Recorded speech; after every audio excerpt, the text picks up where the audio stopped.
आगे घास गढ़े गेनी त कैसे भेलौ लहंगवा गोंदा गे। घास गढ़े गेनी त कैसे भेलौ लहंगवा गोंदा गे। लाजू शरम नहीं लागौ गे छौड़ी करही ऐसन धंधा गे। लाजू शरम नहीं लागौ गे छौड़ी करही ऐसन धंधा गे। देख लेलियो कह देबो घरा हियो ना हमें अंधा गे। देख लेलियो कह देबो घरा हियो ना हमें अंधा गे। लाजू शरम नहीं लागौ गे छौड़ी करही ऐसन धंधा गे। लाजू शरम नहीं लागौ गे छौड़ी करही ऐसन धंधा गे।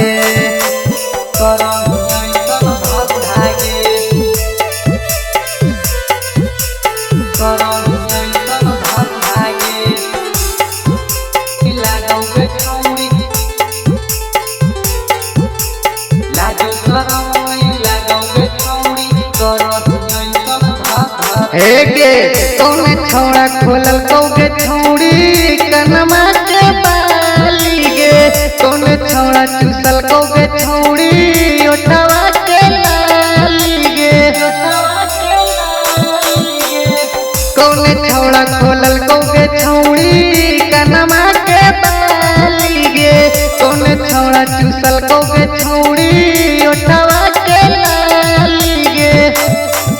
आगे बोले न बोलिया सुन गे छौड़ी देख ले तू डंडा गे।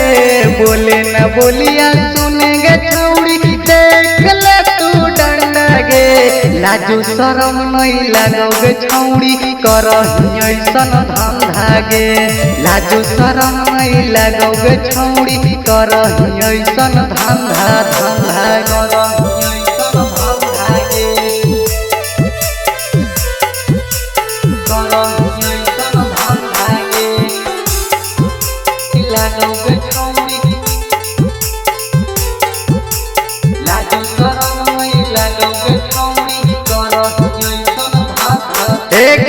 तोने छौड़ा खोलल कौगे छौड़ी लहंगा के डोरी गे।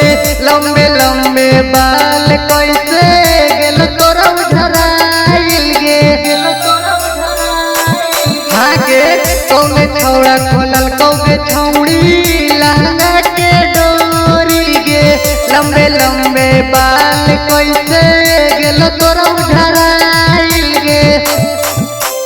देख लेलियो डीजे रसन माहियो ना हमें अंधा गे। देख लेलियो किंगे अवरवा हियो ना हमें अंधा गे।